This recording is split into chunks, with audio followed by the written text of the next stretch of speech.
কৃষ্ণ। আশা করি ভগবানের আশীর্বাদে আপনারা সকলেই ভালো আছেন। আজকে আমি চলে এসেছি কার্তিক মাসে একাদশী ব্রত কবে পালন করব, তার মাহাত্ম্য কী, আর কোন টাইমে ভঙ্গ করবেন, তার সকল কথা বলার জন্যে আপনাদেরকে চেষ্টা করব। আর আপনারা মন দিয়ে শ্রবণ করুন। তবে একটা প্রশ্ন আপনাদের মনের মধ্যে আসতে পারে যে কার্তিক মাস বলছেন অথচ আশ্বিন মাস চলছে। হ্যাঁ ভাই, আশ্বিন মাস চলছে, কিন্তু আমরা কার্তিক মাসের একাদশী ব্রত পালন করব। কেন না, কোজাগরী লক্ষ্মী পুজো যখন হয়ে যায় সেইখান থেকে তিথিটা শুরু হয়ে যায় এই নিয়ম মাস, এই কার্তিক মাস, এই নিয়ম মাস শুরু হয়ে যায় কোজাগরী লক্ষ্মী পুজো পূর্ণিমার দিন থেকে। তাই এই যে একাদশী ব্রত আমরা পালন করব, এইটা কিন্তু কার্তিক মাসের একাদশী ব্রত পালন হবে। তাই এই কার্তিক মাসের একাদশী কেউ সারা বছর করু না করু, অনেকে আবার এই দুটো একাদশী করে। এই কার্তিক মাসে রমা একাদশী আর উত্থান একাদশী, দুটো একাদশী অনেকে আবার করে, অনেকে করে এই কার্তিক মাসে একাদশী। কেন, কার্তিক মাসে যা কিছু করবে 100 গুণ ফল লাভ বেশি। তার জন্যে অনেকেই কার্তিক মাসে একাদশী ব্রত পালন করে। তাই যাই হোক, এই কার্তিক মাসে কৃষ্ণপক্ষে রমা একাদশী নামে বিখ্যাত। তাই এই একাদশী ব্রত আমি সকলকে হাত জোড় করি অনুরোধ করি বলবো, আপনারা সকলে এই একাদশী ব্রত পালন করুন। কার্তিক মাসে যাহা কিছু করবেন 100 গুণ ফল বেশি লাভ করবেন।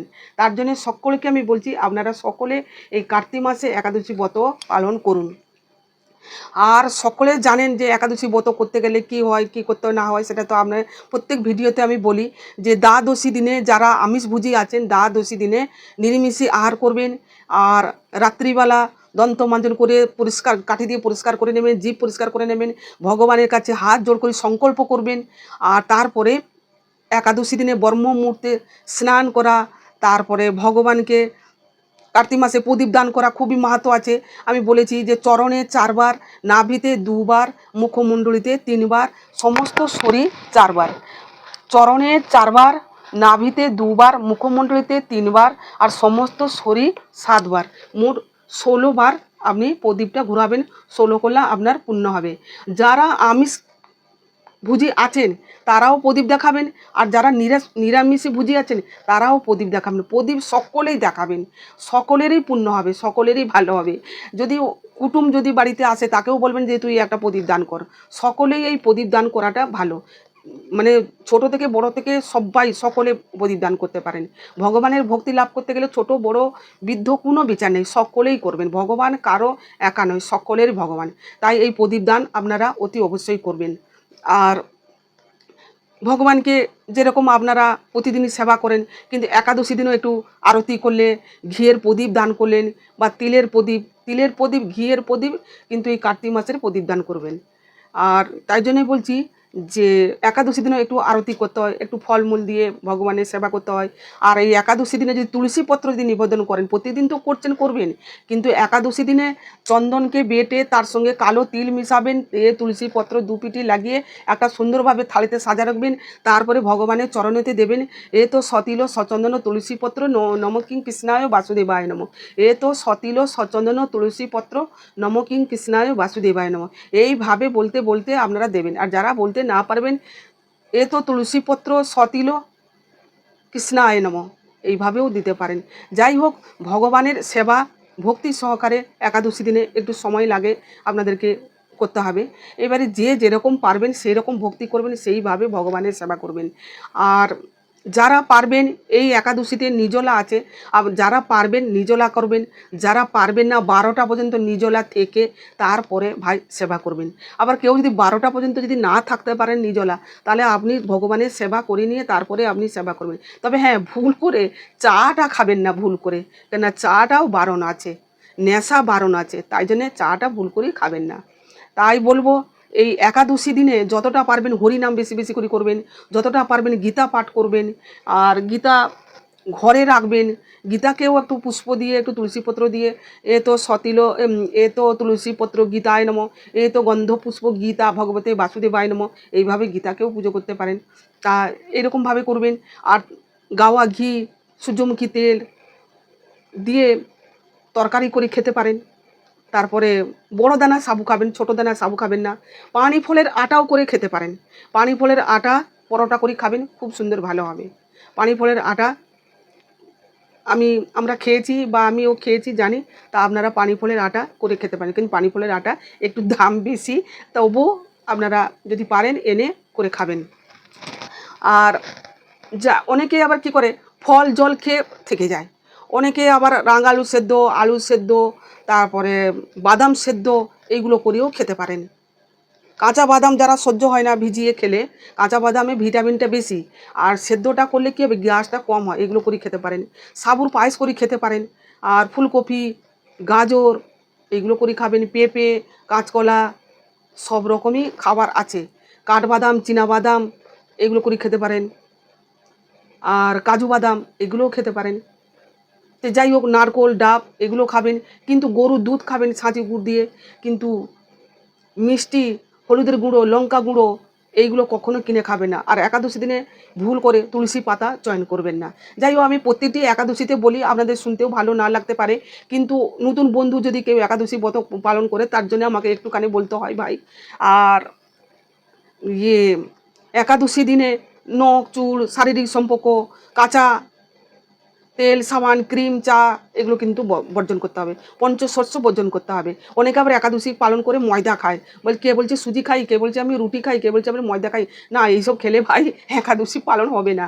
একাদশী পালন করতে গেলে বড়দানা সাবু, আর না হলে পানি ফলের আটা, আর না হলে ওই ফল জল, মিজরি জল, সমদক নুন, আর সূর্যমুখী তেল, গাওয়া ঘি এইসব সবজি তৈরি করে আপনারা খেতে পারেন। তাহলে এইটাই হচ্ছে নিয়ম। আর মশলার মধ্যে কাঁচা লঙ্কা, শুকনো লঙ্কা, আর তোমার গোটা হলুদকে নিজেরা থেতো করে রান্না করে খেতে পারেন। আর তোমার হচ্ছে জিরে, আদা এইসব করে খেতে পারবেন। যাই হোক, এবারে একাদশী ব্রত আমরা পালন করব কবে সেটা আপনাদেরকে আমি বলে দিই। এবারে একাদশী পড়েছে 17ই অক্টোবর, 30শে আশ্বিন শুক্রবার। 17ই অক্টোবর, 30শে আশ্বিন আর শুক্রবার একাদশী ব্রত পালন হবে। ভঙ্গ করবেন কবে না 18ই অক্টোবর, 31শে আশ্বিন শনিবার, দ্বাদশী দিনে ভঙ্গ করবেন।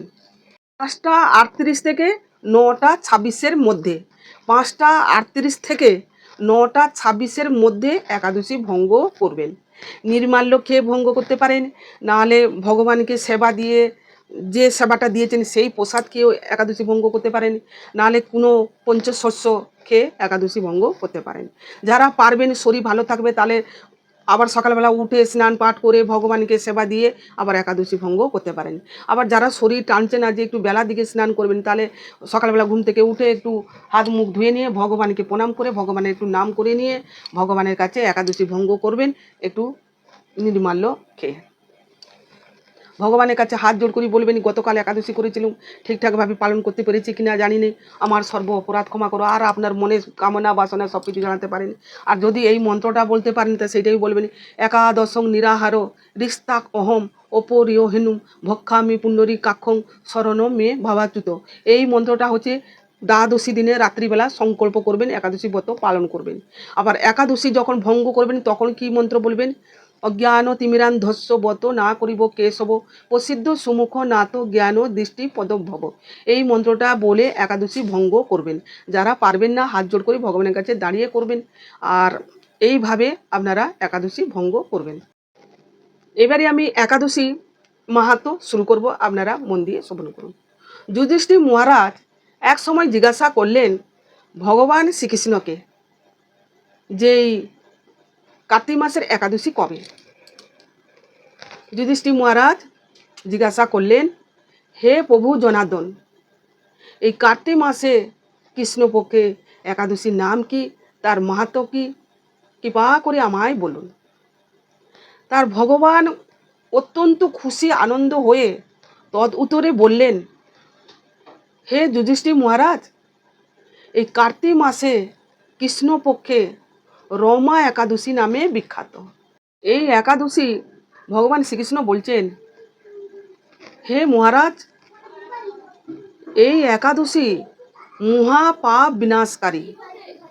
এই একাদশীর মাহাত্ম্য আমি বন্দনা করছি, আপনি মন দিয়ে শ্রবণ করুন। ভগবান শ্রীকৃষ্ণ যুধিষ্ঠির মহারাজকে বলছেন। তাই এই একাদশী মাহাত্ম্য শুনতে গেলে মন দিয়ে শ্রবণ করে শুনতে হবে। কালে মুচুকুন্দ নামে প্রসিদ্ধ রাজা ছিলেন। পুরাকালে মুচুকুন্দ নামে প্রসিদ্ধ রাজা ছিলেন। রাজা বিষ্ণু ভক্ত ছিলেন, বিষ্ণু ভক্ত, ধর্মপরাণ আর প্রতিজ্ঞ, আর ধর্ম অনুযায়ী রাজ্য শাসন করতেন। দেবরাজ ইন্দ্র, বরুণদেব আর যমদেব, এমনকি ধনপতি কুবেরের সঙ্গে বন্ধুত্ব ছিল। রাজার কার সঙ্গে বন্ধুত্ব ছিল না? দেবতাদের সঙ্গে। আর আমাদের কার সঙ্গে বন্ধু থাকে? বুঝতে পারছেন তো? তাহলে রাজা কতটা সৎ ছিলেন, উনি ভক্ত ছিলেন। এমনকি শ্রেষ্ঠ ভক্ত বিভীষণের সঙ্গে সদ্ভাব ছিল। এরা ছিলেন কৃষ্ণ ভক্তি, বিষ্ণু ভক্তি এবং প্রতিজ্ঞ। যারা বিষ্ণু ভক্তি না হয় তাদের সঙ্গে যদি ভালো কথা বলো তাদের ভালো লাগবে না। আর যারা ভক্তি আছে ভক্তরা, তাদের কাছে ভগবানের কথা বলবেন, ওদের ভালো লাগবে। কিন্তু যারা ভক্ত নয়, ভগবানের প্রতি ভক্তি নেই, তাদের কাছে যদি বলেন ওদের কাছে ভালো লাগবে না। আর চন্দ্রভাগা নামে এক কন্যা ছিল। চন্দ্রসেন নামে তার পুত্র শোভন, তার সঙ্গে বিবাহ হয়েছিল। আর শোভন এসেছে শ্বশুর বাড়ি, আর দৈবকর্মে সেদিনকে পড়েছে এই রমা একাদশী। দশমী দিনে মুচুকুন্দ রাজা ঢাক পিটিয়ে পুরো গ্রামটা বলেছেন যে গতকাল একাদশী, আহার নিষিদ্ধ। দশমী দিনে মুচুকুন্দ রাজা তার দূতকে দিয়ে পুরো গ্রামটা ঢাক পিটিয়ে বলেছেন যে গতকাল একাদশী, আহার নিষিদ্ধ। তার চন্দ্রভাগা দেখতে পেল তার স্বামী আসছে। তার চন্দ্রভাগা ছুটে যাবে কি তার আগে বলছে, হে ভগবান, আমি এখন কি করব? আজকে তো একাদশী, আর আমার স্বামী খুবই দুর্বল, উপবাস তো থাকতে পারে না, খিদাও সহ্য করতে পারে না, আমি এখন কি করব? তাই চন্দ্রভাগা গিয়ে তার স্বামীকে বলল, হে স্বামী, তুমি আজকে এসেছো, আজকে কিন্তু বাবা একাদশী ব্রত রেখেছেন, তুমি তো খুবই দুর্বল, উপবাস করতে পারবে না, আর তোমাকে আমি কোনো খাবার দিতে পারবো না, তাহলে আমার বাবা রুষ্ট হবেন। আমার বাবা গতকাল নাগরা পিটিয়ে বলেছেন যে এমনকি মানুষ তো কি, এমনকি পশু মানে গরু, ছাগল, ভেড়া, এনারাও আহার গ্রহণ করতে পারবে না, সকলেরই আহার বন্ধ। তো তোমাকে কি করে আহার দেবো? তুমিও তো ক্ষুধা জ্বালায় সহ্য করতে পারো না। তা এখন তুমি কি করবে দেখো, এইখানে থাকবে না বাড়ি ফিরে যাবে? শোভন মননে ভাবছে যে আমি চলে এসেছি, আবার ফিরে যাব? চন্দ্রভাগা বলছে, দেখো স্বামী, তুমি যেটা ভালো বুঝবে সেটাই করো। চন্দ্রভাগা বলছে। স্বাভাবিক, স্বামীকে বারণও করতে পারছে না, আবার থাকতেও বলতে পারছে না। তাই যাই হোক, স্বামীকে এই কথাগুলো বলেছে, পিতার আদেশ পালন করতে হবে। তাই শোভন বললেন, হে পিয়ে, আমার কপালে যা লেখা আছে তাই হবে, আমি আর বাড়ি ফিরে যাব না, আমি এই একাদশী ব্রত পালন করব। তা শোভন একাদশী ব্রত পালন করা শুরু করে। সারা দিন পার হয়ে যায়, তারপরে রাত্রি চলে আসে, রাত্রি হয়। বৈষ্ণবদের কাছে রাত্রিটা ছিল অত্যন্ত আনন্দ বিষয়, খুশি বিষয়। কেন না রাত্রিটা থাকে নিঝুল, আনাগুনা মানুষের বন্ধ হয়ে যায়, কথাবার্তা বন্ধ হয়ে যায়। তাই ভগবানের নাম সংকীর্তন, গীতা পাঠ করা, এইগুলো বৈষ্ণবরা সুন্দরভাবে করতে পারেন, আর খুবই আনন্দ বিষয় রাত্রিটা ছিল। কিন্তু দোষের মধ্যে ছিল শোভনের কাছে খুবই দুষ্কর রাত্রি। যত রাত্রি হয় শোভন আর থাকতে পারে না, খিদায় ছটফট করতে করতে সূর্য উদয় হবার না আগে শোভনের মৃত্যুও হয়ে গেল। তাই রাজা যখন শুনলেন তার জামাতার মৃত্যু হয়েছে, রাজা কিন্তু শুনে খুশি হয়েছিলেন। কেন না, একটা আমার মাত্র জামাই একাদশী ব্রত পালন করে তার মৃত্যু হয়েছে, এর মতন শুভ সৌভাগ্য কারো হয় না। তাই রাজা সেই মৃতদেহ তার সংস্কার করলেন, আর ক্রিয়া কাজকর্ম যাহা করতে হয় এইগুলো সব রাজা করলেন। আর তার পুত্রীকে বললেন, চন্দ্রভাগাকে, যে তুমি আর শ্বশুরবাড়ি ফিরে গিয়ে আর কি করবে, তুমি আমার গৃহে থেকে তোমার জীবনযাপন কাটাও। চন্দ্রভাগা পিতার আদেশ মতন রাজবাড়িতে থেকে গেলেন। ভালো কর্মে রমাব্রত পালন করা ফলে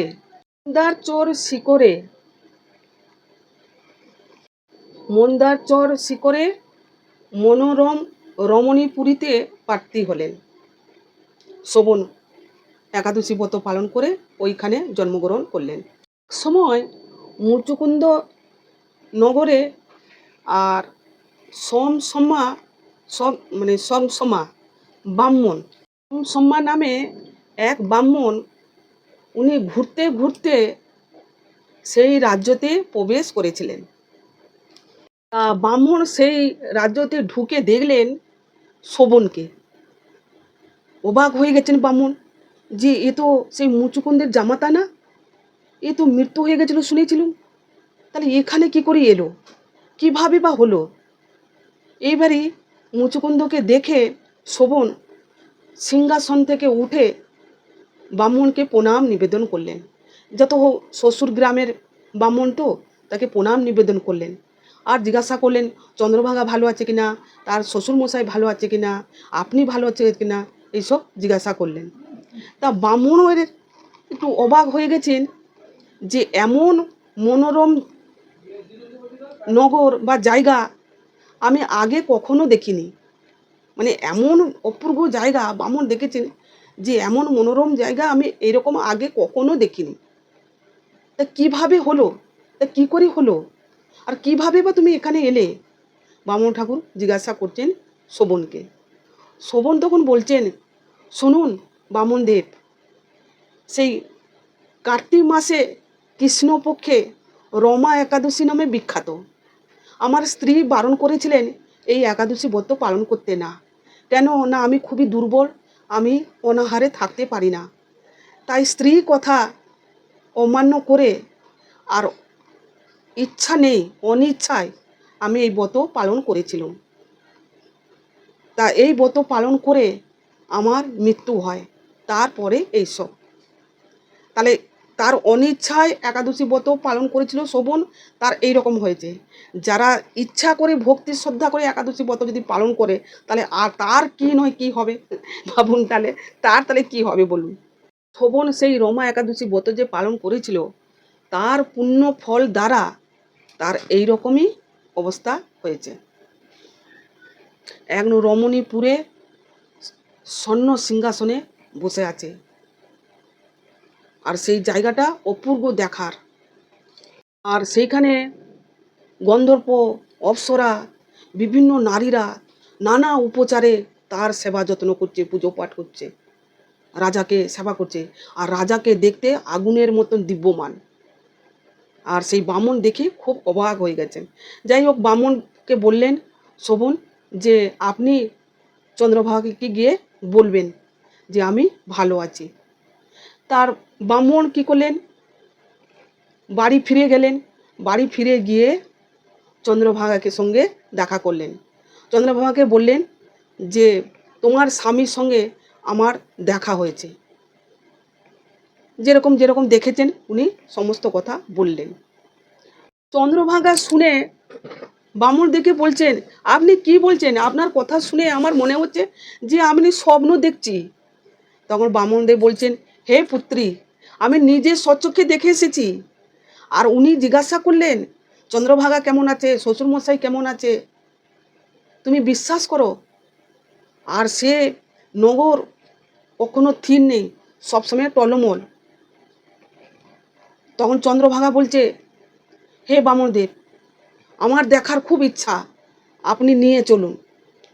তখন ব্রাহ্মণদেব বলছেন, ওই নগর থির নয়, তো কীভাবে থির হবে সেই ব্যবস্থা করো।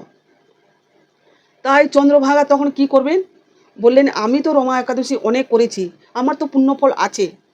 তখন চন্দ্রভাগা বামুনকে নিয়ে চললেন। সেইখানে হিমালয় হিমালয় বামদেবের আশ্রমে গিয়ে পৌঁছালেন। হিমালয় বামদেবের আশ্রমে গিয়ে চন্দ্রভাগা বামুনকে নিয়ে পৌঁছালেন সেখানে।